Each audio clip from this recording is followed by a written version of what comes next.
But let me tell you, we are a small country. But we are big on justice. And some of those are big and powerful countries, but they are very small on justice.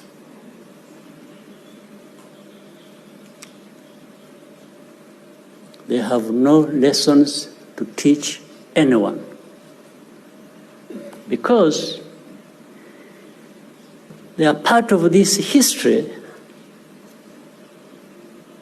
that saw over 1 million of our people perish. They are the cause. And the Rwandans just executed